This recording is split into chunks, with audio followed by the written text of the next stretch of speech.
Okay. Hello, hello, hello. Hello, everybody. I'm going to wait one more minute and then I'm going to get started.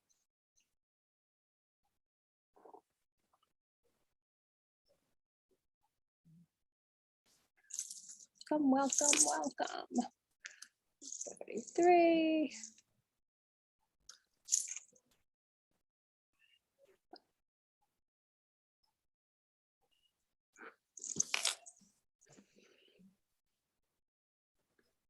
Minute.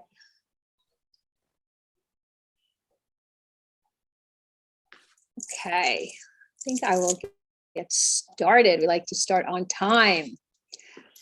Good evening, everybody. I'm Robin Rubin, instructor in the Phyllis and Harvey Sandler School of Social Work at Florida Atlantic University and founder of the Robin Rubin Center for Happiness and Life Enhancement. Welcome tonight.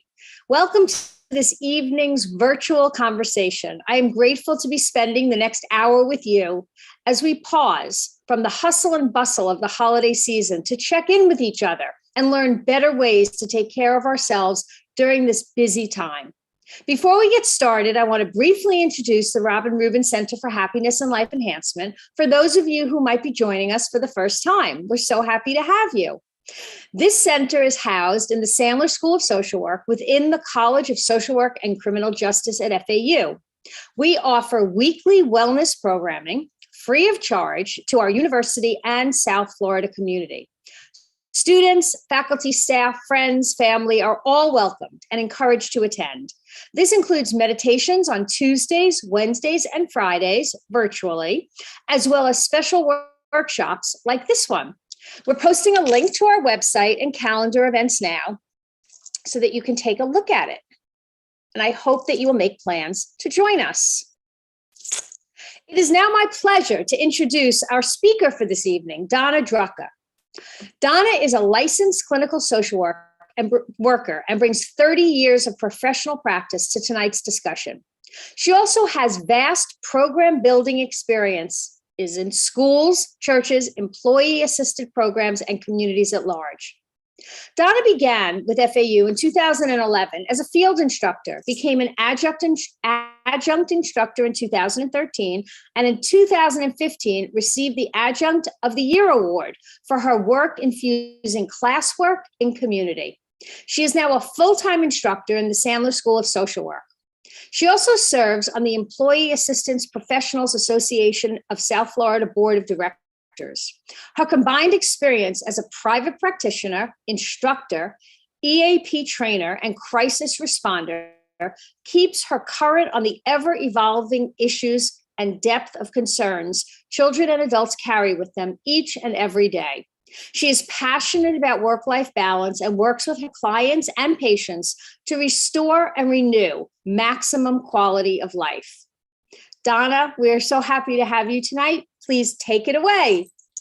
Thank you. Thank you, Robin. Hi, everybody, and welcome to this crazy time and season mixed with joy and frustration and COVID and haven't seen people and trying to make plans and move forward. So I want to introduce this first, and then I'll put on a PowerPoint that we'll kind of walk through together. And first, I'm going to hold up a little sign, and it says ILAC, I-L-A-C. And that stands for I'm lovable and capable. And I believe that everybody wakes up in the morning saying, I am lovable and capable. Today's the day. Nothing's going to bother me. I'm going to cruise through this day. Everything's going to roll off my shoulders. It's going to be a great day. I'm going to come back home and snuggle up in my bed and go, oh, what a great day. And then you open up your eyes and you realize that your alarm never went off and you've overslept by 45 minutes and a piece of you is gone. And you get up and you run to the bathroom and somebody else is in there and they're going, not my fault, you overslept, I'm in here. And another piece of you is gone and you go and get dressed and a button pops off your shirt and now you have to find something else to wear and another piece of you is gone. And you go down to the kitchen and of course Brutus is a little tired of waiting for his breakfast and the 85-pound bag of dog food is all over the kitchen floor and another piece of you is gone. And of course, today's the day you have a dead battery, right? And another piece of you is gone. And you finally get to work and you say, you guys are not going to believe the morning that I have had already. And somebody says to you, I can't believe you picked today to be late. And another piece of you is gone. So what we're talking about is that you haven't even started your day yet and you feel like you're falling apart. So we're going to look at some tools to refocus and make it about us so that when you get home at night, there's more left of you than this. Okay, you with me? Here we go. I'm going to pull up a PowerPoint.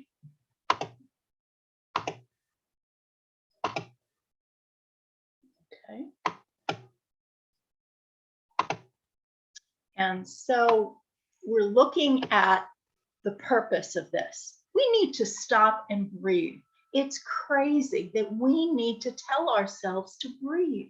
There is just so much going on and society is just moving so fast and putting other demands on us. We need to stop and breathe. We need to assess the mental health, the psychosocial aspects of our daily lives.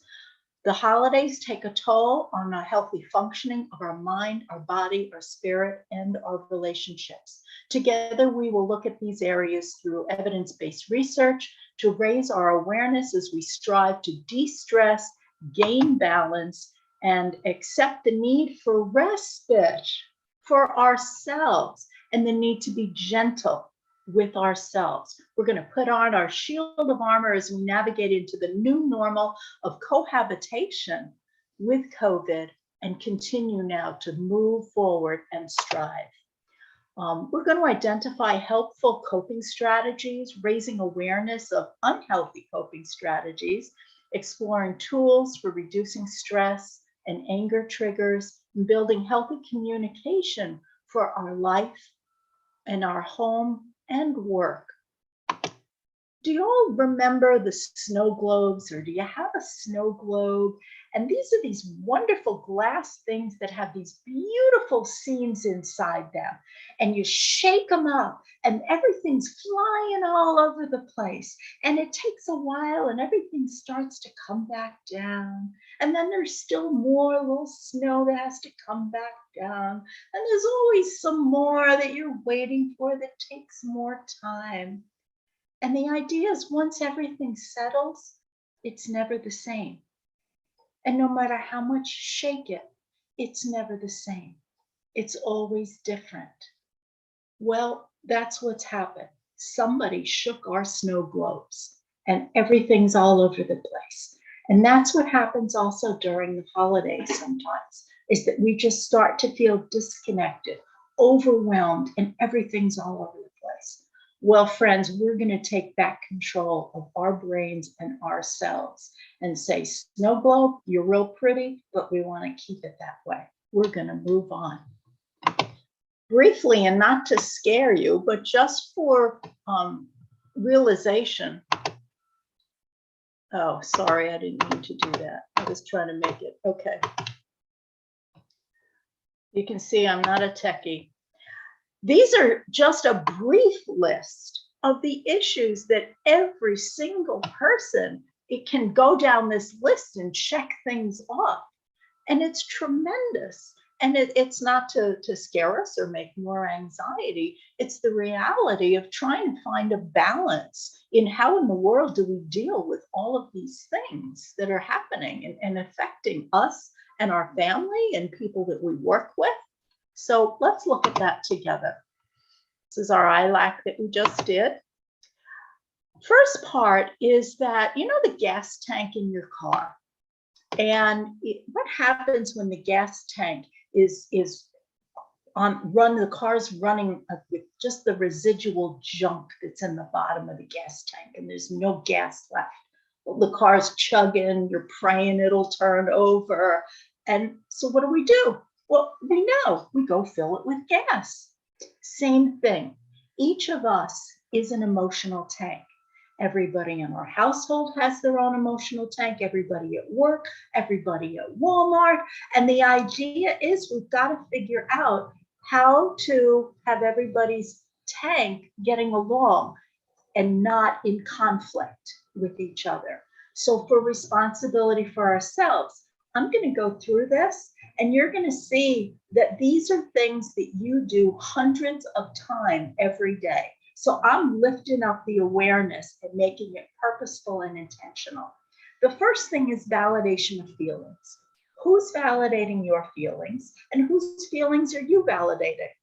And I don't mean big when big things happen. I mean all of those things that we say are little things. How was your son's game? Did you try that new recipe? Did you see that show the other night? How was your project? How did it work out? You look tired today. How are you doing? All of those comments are validations that will fill our tank. So it's looking at who's validating your feelings and whose feelings are you validating. The next part is focused attention. You're not going to like me. Science shows that our brains are not made to multitask.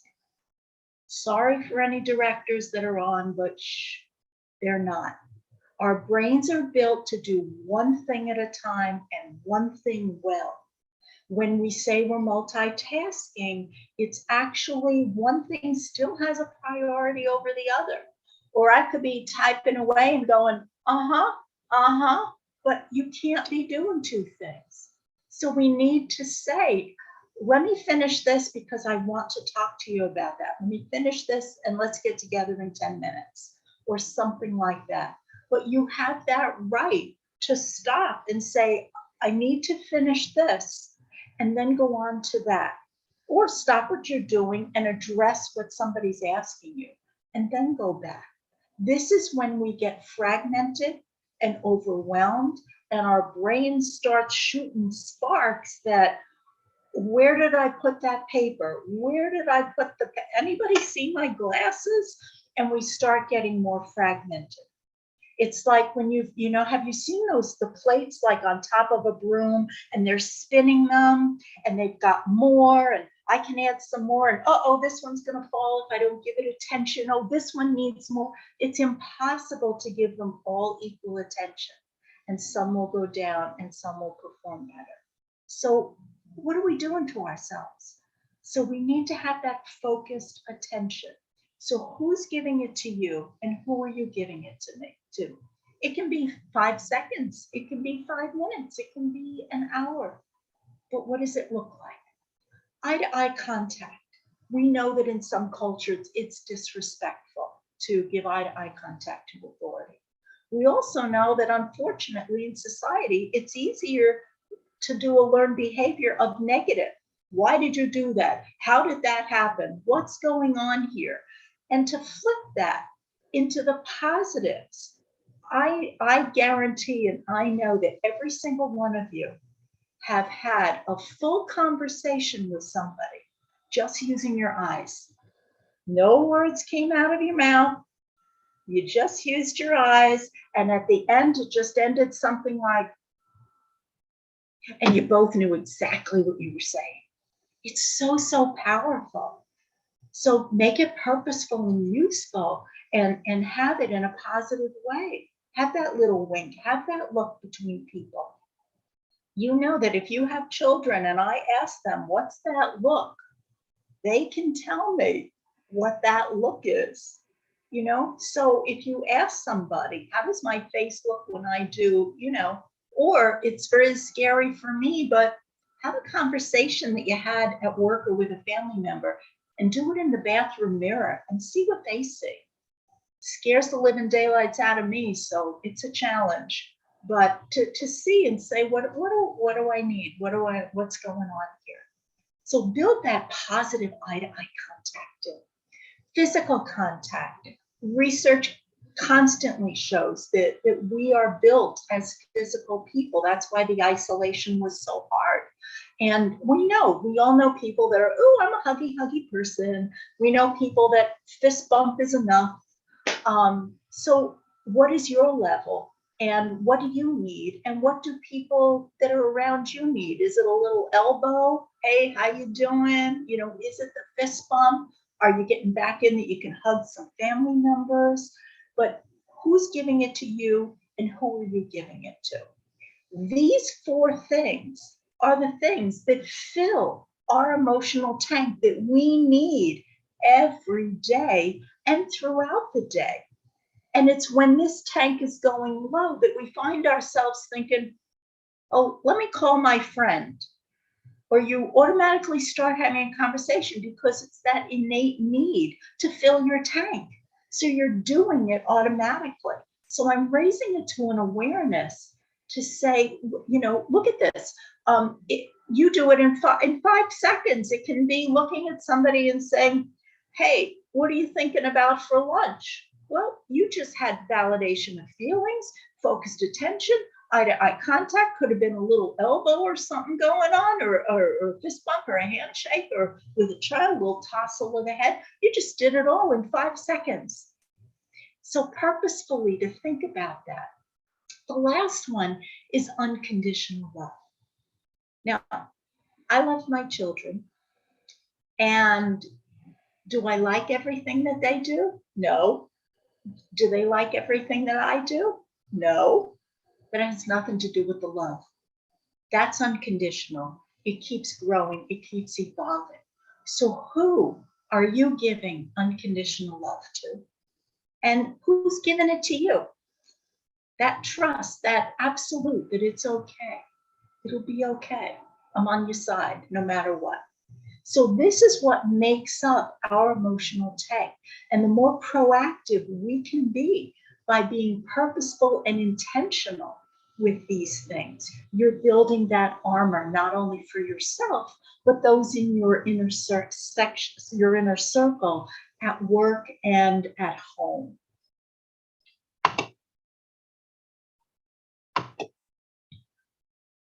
This is called a wellness wheel. I don't know if any of you have seen it. This one, the 6 dimensions of wellness, Dr. See how good I am at this? He did it with the 6, and throughout the years, it's been growing and growing. And the idea is that these are the areas that we need to have a balance in for ourselves as a self-autonomous, differentiated human being.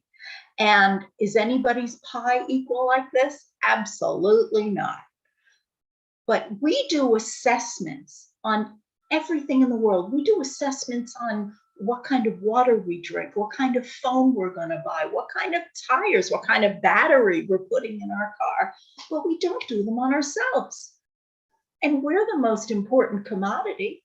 If we break down, we're not good to anybody. And, you know, myself included, how many of us say, oh, I don't have time to take care of myself. I don't have time to do that. Well, you don't have time not to. We've got to look at ourselves and take that time. It's not being selfish. It's preserving ourselves for the resiliency. Because if we're okay, then we can go out and use our gifts and talents to do what we're doing and to serve and have fun and feel good about it. And the more that we have a balance here, these turn out to be our coping skills and resiliency to avoid this by the end of the day. So let's run through it. I'm going to start with social. We are built as social beings. We were not built to be isolated, which is why it was so difficult. And social takes on a different look for everybody. For me, it might be having a cup of tea and calling a girlfriend, and it fills me and it fills my tank. For my daughter, she might need 15 people on a Friday night. Very different, but it's okay. So it's looking at where are you going and what are you getting?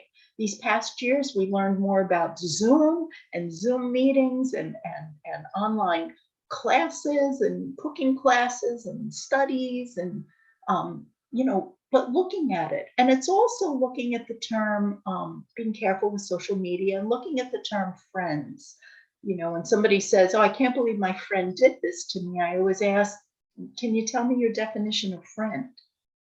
You know, and we need to look at that. It's not, I don't need thousands of friends, you know. So what does your social, what does that circle look like as a small one that you have of maybe your close, tight friends? And then you have communities. We're in a community right now in a social setting, and it's awesome.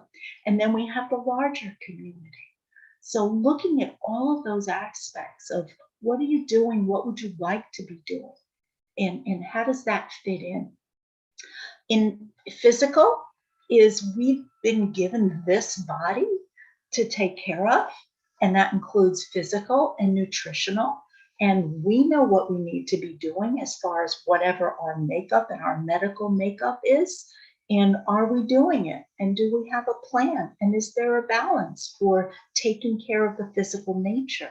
With nutrition, do you know, as far as with our complex systems, have you sat down with a nutritionist to go over what's the match for your body? When do you need protein? When do you need less sugar? How are the ups and downs during your day? Because that helps the stabilization.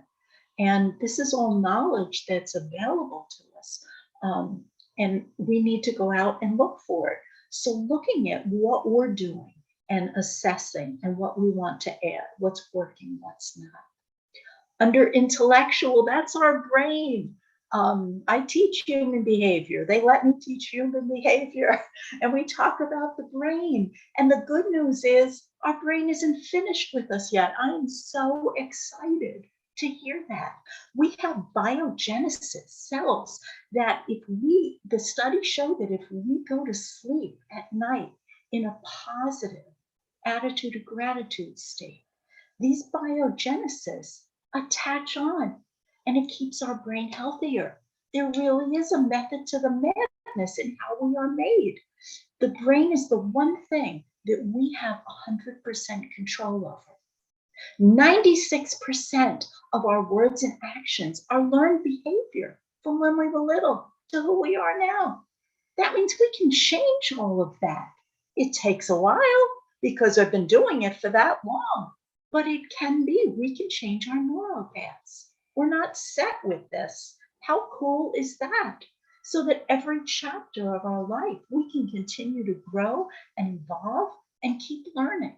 So using our brains, you know, those puzzles, or I'm not going to be able to take a world cruise at any time soon, but I can do it on Google now. They've got wonderful virtual. So there are many things that we can do to research and to grow and to get. And are we in conversations with people? Are we having good debates? You know, are you using it? Emotional is the people in our lives, in our inner circle. Do we have positive people around us that are lifting us up and that we're lifting up? If they're negative or toxic, do you have a plan to keep structure and boundaries of your contact and time with them? Or are you able to, you know, remove them from your time limit? But looking at your inner circle, your identity capital of who you keep as your circle in work, at home, in the community, all around you. So keeping that in mind, that we also have a lot of control there. Spiritual is looking at, do you believe that you're part of something bigger, or are you in this alone? And what does that look like? And how do you use it? Is it a part of a meditation or a prayer? Or are you studying? Are you with a group? Do you do it alone? Do you do it in community? Financial is number one burden for a lot of people. You know, are you working for your money, or is it working for you? So the idea is that, you know, I'm good at clinical stuff, but I need to go to a financial person who knows their stuff. And we lay it all out there, and look at what are the programs out there? What am I not seeing? What am I doing? And making that plan and control the same way you do for others. And I know that in January, we'll be doing a self-care financial workshop on here. So watch for that. And the next is environmental. And that means not only your physical setting of outside, whether it's rural or beach or mountains or where, but it's also inside. What does your setting look like? Do you enjoy coming home? Does it feel good? Does it feel positive to you? Or are there things that need to be changed? What does it say about you? Are there little changes that can be made? But looking at the power of your environment. The middle is for what grounds you. If you have a belief system or a value system, that's what goes in there, because everything else branches out from there when you're grounded in something. But so this is a self-assessment that we can do on ourselves and look at and say, what do I have in place? And what would I like to add or change? Not tomorrow, not next week, not January 1st. We know that never works. But looking at it and being honest with ourselves, and then hanging it on the refrigerator, or maybe you don't want it in your face, but you're putting it in a file and you'll take it out quarterly and say, how am I doing? How am I doing? All right, for yourselves. So healthy balancing tips. The big thing is stay off that hamster wheel. All right. We know that at night, like it's a time our brains are spinning and everything's going, and you need to slow it down and stop. And so I say, stay off the hamster wheel. Look at it. One thing is to delineate. Do you have a support circle? Do you have neighbors and families and friends that need to share tasks around this time? Does anybody have any ideas of what they've been doing? Things that I'm hearing about is people doing new recipe ideas, trying new things. I heard one area where they were partnering with neighborhoods for their incoming packages. So they watch out for each other, but they take them so family members don't see them. And they're actually wrapping them and labeling them for each other, and then storing them at the house. You know, cards and envelopes, children can put stamps on them and lick them and, you know, close them up. But looking at, and are you willing to make these lists and slow down and say, who can do what? And farm it out, delineate. There's nothing that says we need to do it all. I know we like to. I'm asking you, this is a very hard thing. Please take off your superhero cape. It's time. All right? And look for help. We need the rest. This makes holiday stress. It makes our systems overwhelmed, including a weakened immune system. It attacks our body, our mind, our spirit, and our relationships. And it doesn't hit us until after, because we're running and running and running and running, and then suddenly, and we're getting sick, and the stomach is off, and old injuries are bothering our body because, you know, it's worn. We've got to look and slow down. We touched on sleep. Sleep is very, very important. Every study shows it. And remember, it used to be the 8 hours, which was the 4 hours of deep REM, and 2 hours to get into it and 2 hours to come out of it. And then society decided that we needed to do more work in 24 hours, right? You can do more. I can't go to somebody and say, hey, I'm short a couple hours. Can I borrow a couple of hours from you? That's all we have. So being honest with ourselves and looking at it and saying, I don't have to do this. I do need to take care of myself.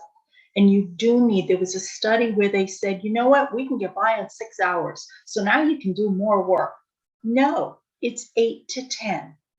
We have such complex systems in our body that need to be regenerated, that need to rejuvenate, and we need that oxygen flow. There's actually a method to the madness for this and a purpose. please look at your sleep schedule and make sure that you've got some consistency in there. Do you have a meditative relaxation time? Either during the day, we've got them through the Robin Rubin Center for Happiness. They're all there for us. Do you take one of those and do it even at night to get yourself off the hamster wheel? Do you have a set meditation? The easy one, you know, for breathing, it can be things like eating your hand, breathing in and breathing out, and breathing in and breathing out. And you can do that on your hand a couple of times to bring yourself. Do you have a favorite song or phrase or chorus that you can go to and use as a plug and play in your brain? When your brain is going, you got the control to say stop, and then you need to plug and play something into it. Do you have that favorite song, that favorite memory, that visual of that favorite vacation place? Or even in your home, what is that safe, calm place that you can take yourself to when you're there physically, and you can do it mentally when you're someplace else? Look at that. These are things that we can take control of, and it's easy when we do it. Think beforehand. What is that safe, calm place? What's my favorite place? And plug it in, plug and play. Keep a to-do list for those set pesky thoughts so they're not running around. Just write it down and enjoy marking it off when you do it. With sleep also, you know, studies say that we have taught ourselves to wake ourselves up during the night. How many of you, myself included, I'll wake up and before I look at the clock, I'll decide, oh, I bet it's about 3 o'clock. And then I'll get and look at the clock. You know, we're training ourselves to do that. And the studies show that we should actually remove all clocks from our room to reset ourselves. You have an alarm on and learn to trust that. I had one man who said, are you kidding? I've got one of those that flashes on the ceiling. I have the time flashing on my bedroom ceiling. So it's a challenge. It's a behavior that, is it helping or is it not? So things like that to look at in moving our brains ahead. The mindfulness we talked about, to slow down, and we have plenty of programs and opportunities to help us with that. We deserve it. We need it. So proactive what ifs also, just like we do with disaster planning, have extra supplies on hand in the house. Have extra food in the freezer. Have a couple extra gift cards around the house, but just in case. Children's toys, some activities or games around to do. Have overnight guest supplies just in case because of weather or COVID or who knows what. But it's that preparation to say, okay, and then backup plans if you're traveling or somebody else is traveling with you, or you're going or they're coming. But looking at and being proactive and saying, what do I have? What are the what ifs? Then you don't have to worry about things. And none of this stuff will go to waste.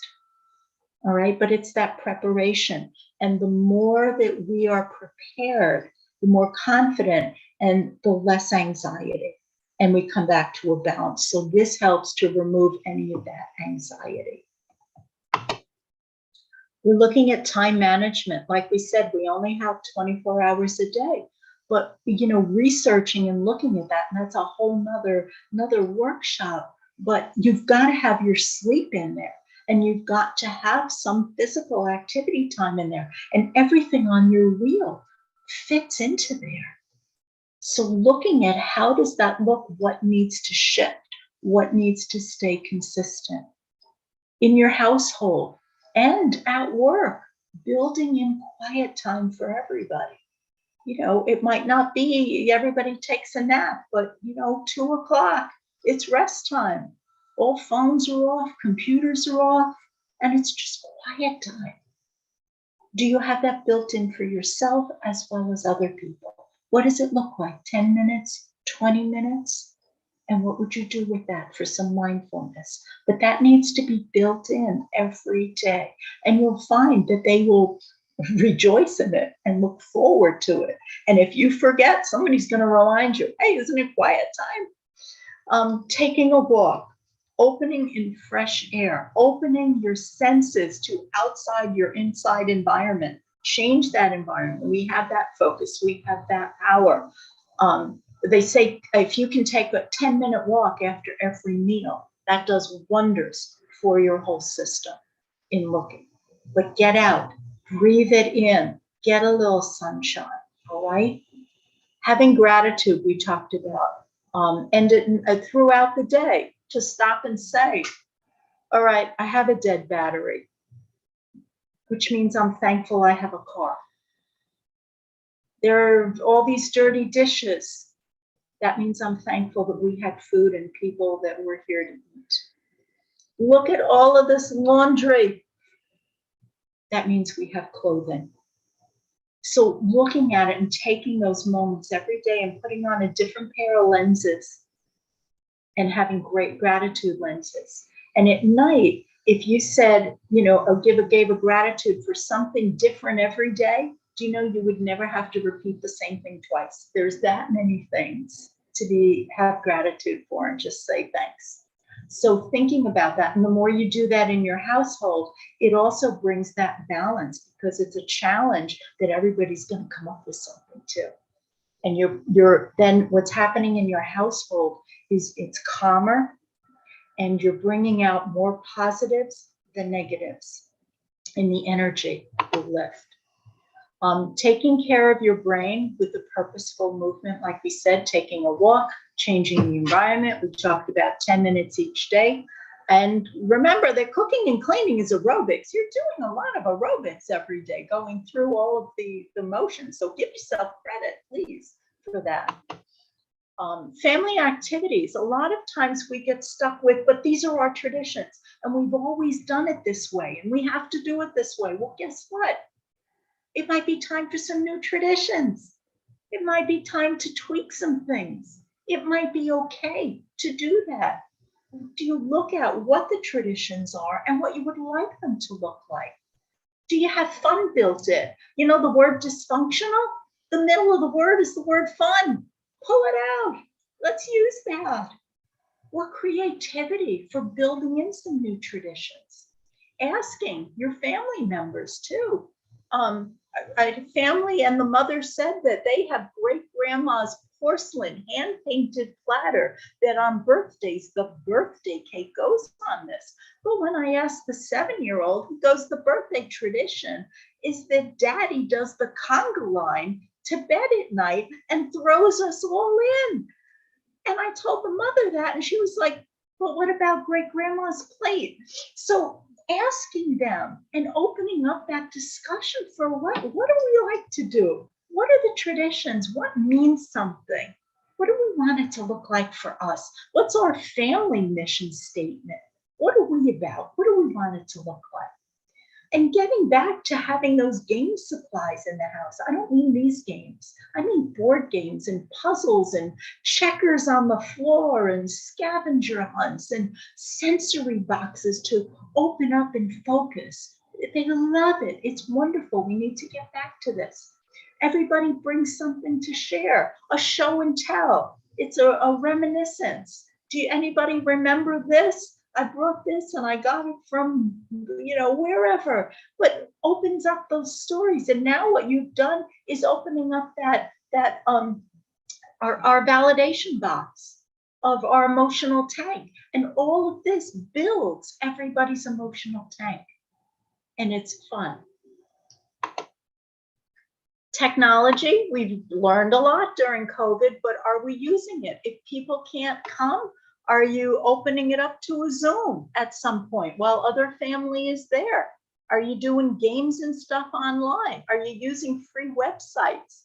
This one is random word generator, but giving challenges and games. And there's a lot out there that we can do with bringing the family together globally. A lot of families are around the globe.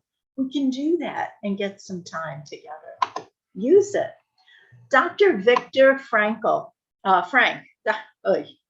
it is Frankl, I forgot the L, pardon me. Man's Search for Meaning. I don't know if you know him. He and his wife, he's a German psychiatrist, and he and his wife were in the concentration camps. And she did not make it out, and he did. But what he did is he was studying human behavior there, and he was able to tell who was going to make it out and who was not. So I just pulled out some of the points to look at. Do you know this person? It's a friend of mine. He couldn't come tonight, a little too stressed out. Everything you have in life can be taken from you except one thing, and that's your freedom to choose how you will respond to the situation. We're in control of that. Nobody else. Nobody can make me. Oh, they make me so mad. Nobody can make me feel anything without my permission. So we have the freedom to choose how we will respond in any situation. This is what determines the quality of life we live, not whether we've been rich or poor, famous or unknown, healthy or suffering.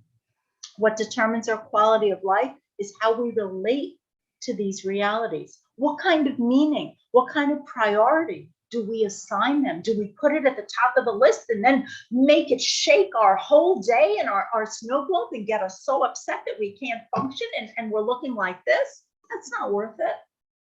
What meaning do we assign it? What kind of attitude are we going to cling to or release it and let it go? What state of mind do we allow it to trigger? Is it going to upset me, or am I going to put it away? Am I going to, what am I going to do with the person that cut me off? What am I going to do with this? It's up to us to look at that. What meaning, how we cling to it, and what we're going to allow it to trigger or to keep us whole and release it. So he has 3 points. And one is pursuing the task every day, to have a goal and complete it. There's a lot of research that talks about making the bed in the morning sets the tone for the day. But looking at a task and, taking that pile of papers and things and splitting it out into lots of little piles and saying, this is the stuff I'm going to get done before lunch today. And then when you do it, you sit back and go, I did that. Pat yourself on the back, breathe again, enjoy, get a little snack, and then move on to the next. Because this is too overwhelming. It's too frustrating. It's too much. We can't. I'm telling you, we can't. So split it up into step-by-step tasks. Loving selflessly, seeing the potential in others and helping them to reach theirs, to get out of our world and out away from us and put on a different pair of lenses and look at others for a little bit and say, I love the way you do that. Did I ever tell you that? That's so cool that I heard you say this. But pulling those out fills our tank as well as theirs. And we've got a balance going. The last one is suffering bravely. Suffering ceases at the moment it finds a meaning. My dad had dementia for a 10-year span. So we're talking from the moment of walking in the room and saying, I don't remember why I walked in here, and I'd say, to give me a hug, to going back into fetal position and not knowing how to breathe. I mean, ugly, disgusting. But when he died, I wasn't able to work with people with dementia and issues. I was suffering. I couldn't. I could cry with you, but I wasn't of any use. Now I am, because I've been able to use it and I find the meaning in it, and I can help others and find the potential in others and give it back. I'm ready at this point. You heard me say 10 years. It doesn't happen overnight, and it's different for everybody. But knowing that there can be a catalyst for change and a reason and a way to use it in a positive way. Suffering is the hardest part in the holidays. Please, please look at it and ask for help and go. Depression is number one If there's 2 weeks with a behavior that's very off, and we all have sad days and we come back, but when it's 2 weeks of everything's off, please, please get some help, call. So in our responses lies our growth and our freedom. Remember how you know how the kids do this? So the idea is, oh, get over it. Well, you don't get over something any more than you get under it. You got to get through it. And that's up to each of us. Some people start and they can't. Some people start and go part way and get stuck at a stage, and they can get stuck there for decades. But the idea is it's up to every person's individual power of what they want it to look like when they come out the other side and move forward and say, I'm ready. Buddy system. We are never, ever, ever in this alone. No, we need support. We need accountability. We need friendship and that unconditional love from somebody else. Get a buddy, find a buddy. We'll help you find a buddy. Everybody needs somebody, and there's somebody out there for all of us. So let's make those connections. There are many, many phone apps for calm and for meditation, and there's psychological first aid for crisis and looking at what are the stages, what's going on with my body and my mental health. So please, please, we have all of these at our hands. So the idea is that all of this is not going to, if you can see me on the side, I'm going to hold up an eyelash. It's going to change this, but is everything going to be hunky-dory? No, the alarm's not going to go off, and your shirt is a mess, and something's wrong with the car, and somebody's upset with you, and all of this. But the difference is that these are wrinkles in our day. And everybody, we've had very wrinkly days. But it's a big difference to have wrinkles and to go home and to be disconnected and totally broken. So the more that we have our coping skills intact, the more that we can stay whole for ourselves. So I would like you to leave here tonight with your eyelash crisp and intact, no wrinkles, and knowing that we can do this together. And I thank you. I'll open it up to questions and thoughts. What do you think? Before, I would love you to put your questions in the chat box if you have any. Also, Ashley's going to share a little quick 1-minute survey in the chat box. We really appreciate it if you could complete that. And also, let's dive into your questions. Please. What are your thoughts? What's working for you? What's not?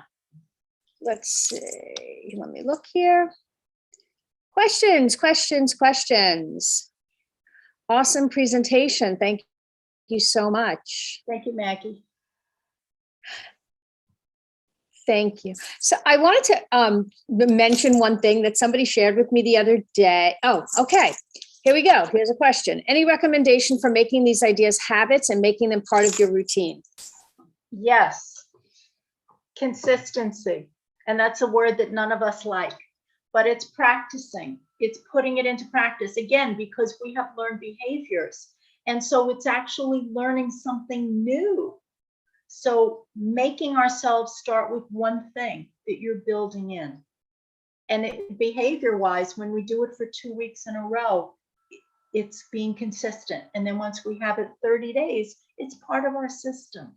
So it's up to us. And that's why I say a buddy system. You know, if you can't count, I can't count on myself for everything. I need a buddy to hold me accountable and do it with somebody. And pick one area that you're going to build a plan for. You talked about, finding somebody to share your happiness with, what's going on in your life. I call that like a bliss buddy, somebody to share your bliss with. And like you said, if you don't have one, we can help you find one. Somebody was sharing something with me the other day, and they said that, we are like if you compare your body and yourself to a car. So does everybody change their oil in their car? Right? Everybody does that, right? Otherwise, what would happen? our car wouldn't run that well, right? It's the same with ourselves. If we don't do things for our own self-care, the things that Donna shared with us tonight, we break down, and the car would break down too. We have to rotate our tires. We have to do all of this self-care to be okay. And we have to do the same. We would never not do that for our car. Well, why do we not do that for ourselves? Right? You mentioned boundaries with families. How can we establish our boundaries and communicate them to others and keep them? Okay. Boundaries, you can start with looking at what works, what would you like it to look like. You can put some structure as far as time frames, what it looks like, where the setting is, how it comes together. Is it an in-house where it's better to meet someplace else? Is everybody bringing? What's everybody bringing? So organizing all of that structure for what you would like it to look like, and bringing it out as, some new traditions or something, and kind of lean it in that way. That's great. That's such a great idea. And also sometimes we have to limit our time. If these are people that we can't get out of our lives, we have to have them in our lives. They're our mother, father, sister, brother, aunt, uncle, and we have to see them. Just like Donna said, structuring the time, making it an hour and not 4 hours. Or if they're coming in from out of time and it's going to be 24/7, that's where having the other supplies and the games, and you're getting out for a little trip someplace, a little ride someplace, but having those things ready to plug and play, to get out, get some fresh air, have some games, have some activities. Yeah. Plans, that's true. Not just empty space. That could be a sitting looking at each other and going, oh. Anybody else have any questions? Whoops. So we are Was this helpful? Was it helpful? Oh, lost my notes. 1 second.